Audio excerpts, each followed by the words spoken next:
Amen. Béni soit Dieu. Amen. Je suis heureux ce soir de pouvoir vous partager la parole de Dieu. Moi, étant jeune, peut-être c'est si dur d'annoncer le message de Dieu. Mais Dieu m'a choisi pour parler de sa part. Moi-même, peut-être, si je m'ascoltava ici pour prêcher, je vais rester dans mon coin chanter un cantique. Mais le Saint-Esprit nous a choisi. Dieu nous choisit pour moi le prêcher sous parole. Et j'ai fait un message. Pour moi, c'est beaucoup dur de faire un message. Parce que je connais si peu. Et j'ai fait un message que Dieu me l'a donné. Pour faire un message, pour moi, c'est un peu dur. Parce qu'il faut que je le ressente premièrement avant de l'écrire. Je ne prends pas un exemple pour faire un message. En premier, le Saint-Esprit me le donne pour moi. Et après, je le partage à l'Église. Et j'ai donné un titre au message. J'ai donné le titre qui dit « La réalité de la vie ». La réalité de la vie, c'est quoi? Et j'ai pu voir un verset que Dieu me l'a donné. Je vous demande pardon, je suis allé dans un enterrement, dans un cimetière. Un serviteur prêchait la parole de Dieu et il a cité un verset qui a touché mon cœur. C'est peut-être un peu fou, je peux dire. Mais ce verset a touché mon cœur et nous allons le lire ensemble. Amen. Ça se trouve dans Ecclésiaste, au chapitre 3 et au verset 2. Il dit ainsi: il y a un temps pour naître et un temps pour mourir. Là, c'est Ecclésiaste qui parle. Ecclésiaste n'est pas n'importe qui. Ecclésiaste, c'est Salomon, un homme de sagesse, un homme qui sait ce qu'il dit. Il parle d'une naissance et il parle d'une mort. Dans mon cœur, je me suis dit entre moi-même, une naissance, je suis d'accord, mais d'une mort, non, on ne peut pas parler d'une mort. Là, lui, il parle d'une naissance. Je vous demande pardon. Au jour d'aujourd'hui, si on regarde une femme enceinte, on peut voir à peu près le temps de naissance, le jour à peu près qui va naître, le mois. Mais un temps de mort, personne ne peut le donner. Personne ne le sait. Mais la Bible parle d'un temps de mort. On peut comprendre un temps de création. Un temps de création, je suis d'accord. Mais un temps de mort, non. Il y a eu un jour que Dieu a créé. La mort n'existait pas. La mort n'était pas là. Il y a eu un temps de création. Dieu prit l'homme, Adam, et le format de la poussière de la terre. Il souffla dans ses narines le souffle de vie. Et la Bible dit que l'homme devient une âme vivante. Là, je suis d'accord. Mais pas un temps pour mourir. Adam ne devait pas connaître la mort. Et là, Dieu parla de nouveau à Adam. Il dit: Adam, tu peux manger de tous les arbres du jardin. Mais par contre, il dit, à l'arbre du bien et du mal, tu n'en mangeras pas. Adam écoutait le conseil de Dieu. La vie était là. Un temps a passé que l'homme se tuait. Et là, Dieu l'endormit, forma de ses côtes une femme, qu'Adam lui donna le nom d'Ève. La vie était là, mais pas la mort. Et là, un jour, de nouveau, le serpent qui est le plus rusé parla à Ève et lui dit: Dieu t'a-t-il réellement dit de ne pas manger de l'arbre du bien et du mal? Et là, la femme dit: oui, Dieu m'a dit de ne pas manger, même pas en toucher. Et là, le serpent dit à la femme, dans Genèse 3, au verset 4, il dit: vous ne mourirez pas. Mais dans mon cœur, cet après-midi, ce matin, je lisais ce passage. Le serpent a une conversation avec Ève. Il n'a pas une conversation avec Adam. Mais pourquoi il dit: vous ne mourirez pas? Le mot est là. Vous, il dit vous parce qu'ils étaient deux. Adam était à côté, en train d'attendre. Il était en train de pécher aussi avec sa femme en même temps. Et là, je peux voir un exemple. Quand quelqu'un annonce quelque chose, pour certains qui fument, J'ai pu voir sur un paquet de cigarettes, c'est marqué « Fumer-tu, c'est pour toi-même ». Mais là, le serpent il dit « Vous ne mourirez pas ». Là, il dit « Si tu pêches, tu ne mouriras pas. Si tu manges de ce fruit, tu ne mouriras pas. » Sur un paquet de cigarettes, c'est marqué « Fumes-tu ». Certains, au jour d'aujourd'hui, sont en train de fumer, mais ils ne sont pas morts tout de suite. La cigarette ne te tue pas dès que tu l'allumes, mais en étant consommé, qu'est-ce qu'il fait? Il produit la mort plus tard. Et là, le serpent, il dit ça à la femme, vous ne mourirez pas. Et là, Ève consomma ce péché, et lui en donna aussi à son mari. Et la parole de Dieu dit que Dieu descendit, il dit à Adam, qu'est-ce que vous avez fait? Vous avez péché. Ce jour même, Adam n'est pas mort, parce que Dieu lui avait dit, le jour où tu en manges, tu mouriras. Mais il n'est pas mort le même jour. Je crois à peu près qu'Adam a vécu plus de 900 ans. Mais Dieu ne parlait pas de la mort physique. Il parlait de la mort spirituelle. Et c'est comme ceci que la mort est rentrée dans le monde. La mort n'existait pas. C'est à cause du péché. Au jour d'aujourd'hui, on change beaucoup nos mots. On dit mort, mais non, derrière la mort, c'est le péché.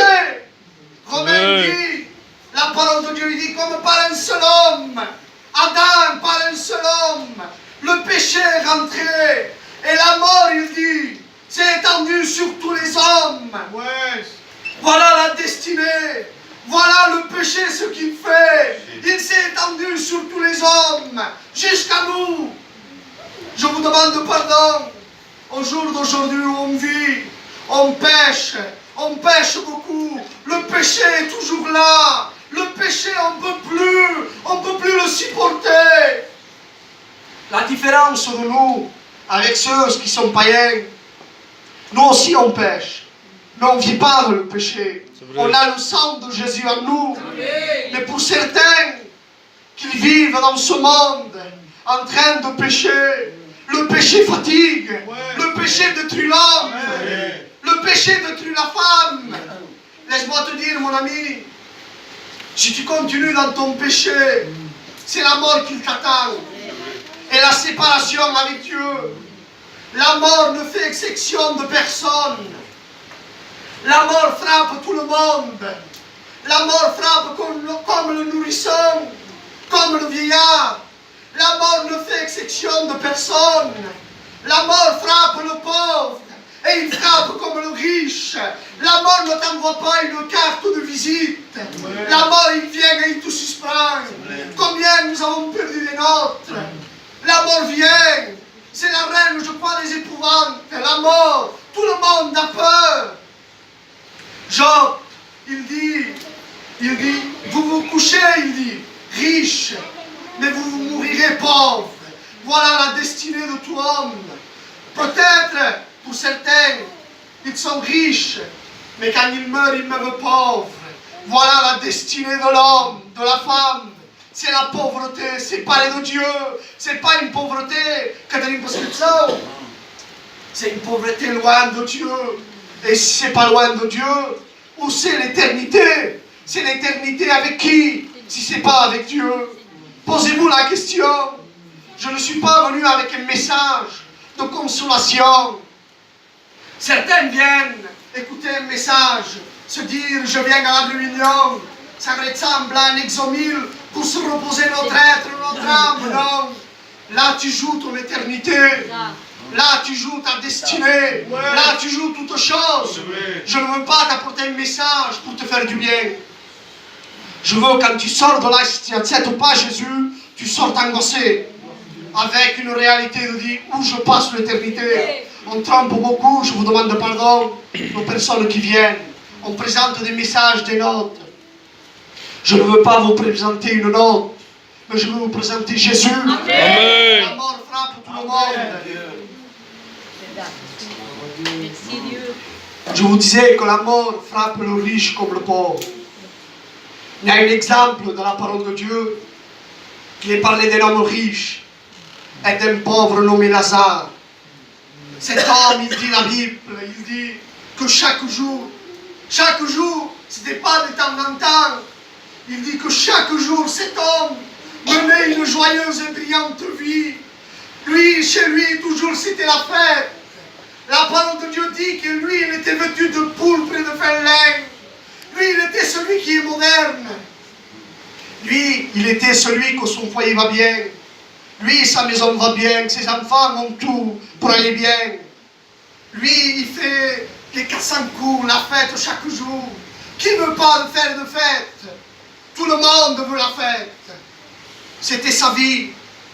Mais la Bible dit aussi qu'il y avait un homme pauvre, nommé Lazare. Lui, personne ne faisait cas de lui. Rejeté de la société de tout le monde. Lui, il était dans un coin. La Bible dit que lui désirait de se nourrir de quoi? Des miettes qui tombaient de la table du riche. C'est rien un désir. Il ne dit pas qu'il se nourrissait. Il dit qu'il désirait. C'est un désir, mais il ne pouvait pas. Il désirait se nourrir. Combien de fois, pour nous que nous sommes chrétiens, combien de fois nous regardons certains de ce monde et on désire être comme eux.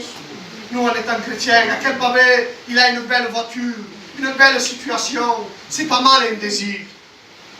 Mais juste la réalité, c'est que nous sommes sauvés et eux, ils sont perdus. Et là, je peux vous dire que Lazare, lui, se gardait pur dans son cœur, était pur. Malgré peut-être qu'il était malade, mais dans son cœur était pur. La Bible dit que la mort frappa le riche. La mort est venue frappa. Et il frappa aussi le pauvre. Le pauvre fut emmené dans le ciel d'Abraham. Et le riche fut emmené dans le séjour des morts. La Bible dit le séjour des morts, emmené loin de la face de Dieu. Et j'ai pu lire quelques commentaires cet après-midi. Il dit que les anges sont venus le chercher. Et quand ils l'ont emmené, il criait, Père Abraham, tout y allait au séjour des morts. J'ai lu un commentaire. Il disait que tout y allait au séjour des morts. Il criait, Père Abraham. Et là, il dit, Père Abraham, aie pitié de moi. Envoie Lazare. Que va-t-il que te salvi? Non, qui vienne me rafraîchir la langue. Car je souffre cruellement. Ouais. Et j'ai lu un commentaire. Il disait qu'il avait l'habitude de commander Lazare. Lazare à lui, c'était son serveur. Le riche toujours l'appelait. Lazare fait ça. Lazare fait ce qui.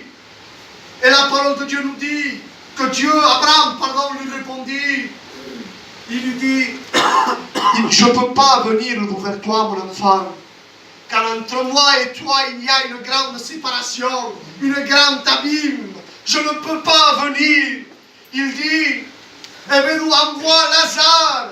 C'est la maison de mon père. Car il dit, j'ai 5 frères qui aillent les avertir. Car là où je suis, je souffre cruellement. Il souffrait parce qu'il était loin de Dieu. Cet homme, d'après la parole de Dieu, d'après les commentaires, c'était un juif.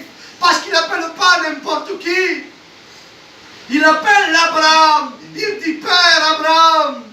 Cet homme était un juif. Et si on pouvait parler à cet homme, qu'aurais-tu fait, mon ami? Qu'aurais-tu fait? Cet homme dirait, ah, j'aurais changé de vie. La vie que maintenant je souffre, je suis. Peut-être, je vous demande pardon. Ceux de nos familles qui sont partis près de Dieu ne peuvent pas vous sauver. Le salut est près de vous. C'est à vous d'accepter la parole de Dieu. C'est à vous d'accepter Jésus. C'est à vous d'accepter le message. Peut-être, oui, ils voudraient, mais ils ne peuvent pas revenir. Mais vous pouvez y aller vers eux. Et là, il dit, envoie Lazare, car j'ai 5 frères. Car je souffre là, va les dire vous. Et là il dit, ils sont Moïse et les prophètes. Non, il dit, si il envoie un mort venir, peut-être ils vont se convertir. Et là Abraham dit non, ils sont Moïse et les prophètes, qu'ils écoutent leur message, parce qu'ils savaient ce qu'ils devaient faire. Mais leurs frères à eux, ils voulaient choisir leur vie aussi.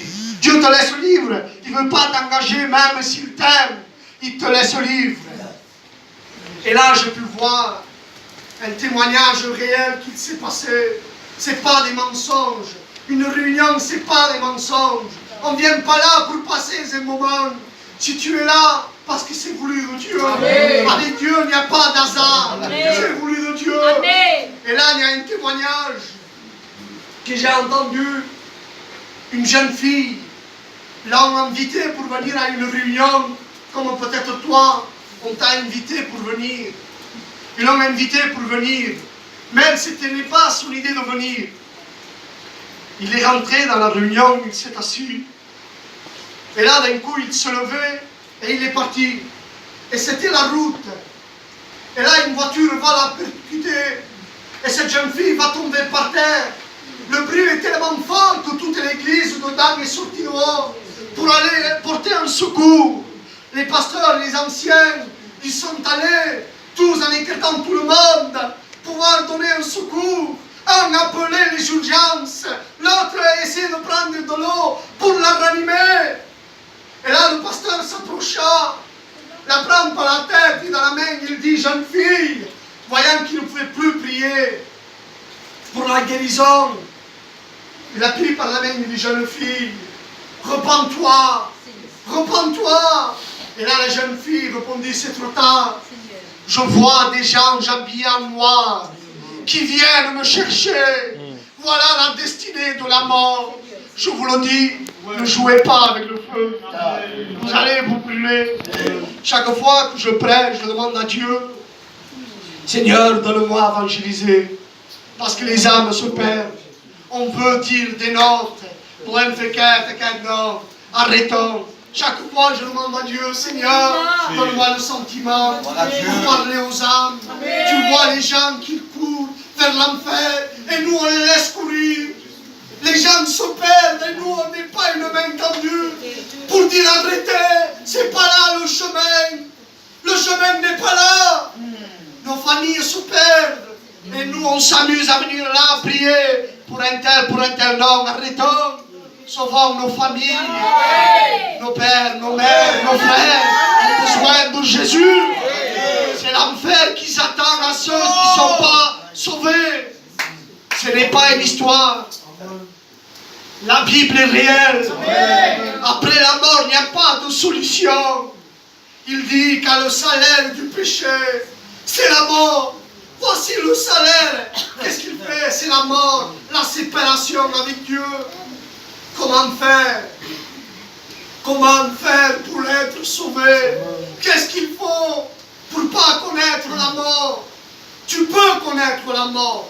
Il y a des chrétiens qui meurent, mais ils ne meurent pas. La parole de Dieu dit que je crois quand ils ont lapidé Étienne.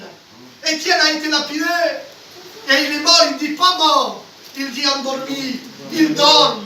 Les nôtres qui sont partis, les chrétiens qui meurent, ils ne sont pas morts, mais ils dorment. La mort touche tout le monde, oui. Mais non, mais nous, les chrétiens, on dort. Et pour ceux qui pêchent, ils meurent. C'est marqué. Ils meurent. Le péché t'amène à la mort. Mais comment faire pour être sauvé? Et j'ai pu voir un autre temps qui s'est passé. Un jour, Dieu a eu aussi son temps. Lui qui était dans le ciel, lui qui était créateur avec son Père, a eu un temps aussi de naissance, né d'une femme Marie. Il a connu un temps, lui aussi, Jésus, de naissance. Et il a connu aussi un temps pour mourir. Lui qui était dans le ciel est descendu pour naître. Lui qui était créateur, jamais il n'a été créé. Il était lui-même Dieu. Mais il est descendu pour naître d'une femme. Un jour de naissance. Mais pas pour s'amuser. Et il n'est pas mort sur une chaise en se reposant. Non, il est mort en souffrant. Pour toi et pour moi. Sa mort à lui est différente. La mort d'un homme, oui, il meurt, et c'est tout. Mais la mort à Jésus est différente. La mort à lui, il donne la vie. Il dit, si par un seul homme le péché est rentré, il dit aussi que par un seul homme, la vie est venue. Et lui, il n'est pas mort, mais il est ressuscité. Il est avec nous. Et il est avec Dieu dans le ciel. Et il voit ta peine. Et il est là pour te sauver. Sa mort à lui, qu'est-ce qu'il a fait? Normalement, une personne morte ne porte pas la vie. Mais lui, il a porté la vie. Il est venu mourir sur une croix. Isaïe fait une comparaison de lui. Il dit, homme de douleur, habitué à la souffrance. C'est lui, c'est Jésus. Il est monté sur une croix pour souffrir pour toi et moi. Amen. Il est venu charger, à prendre ton péché. Ton péché t'a mené à la mort. Mais lui, il est venu t'enlever ton Alléluia. péché pour t'amener près de Dieu. Amen. Et maintenant, je peux te dire, si tu acceptes Jésus, tu as une place près de Dieu. Amen. Accepte la parole de Dieu. Peut-être, je vous le dis, ne partez pas de là sans accepter Jésus. Peut-être c'est votre dernière réunion. Tu joues l'éternité avec Dieu. Ne joue pas avec Dieu. Accepte la parole de Dieu. Que Dieu soit béni. Accepte Jésus. C'est lui qui donne la vie. C'est lui qui peut sauver. Que Dieu vous bénisse. Nous allons s'incliner. J'ai terminé mon message.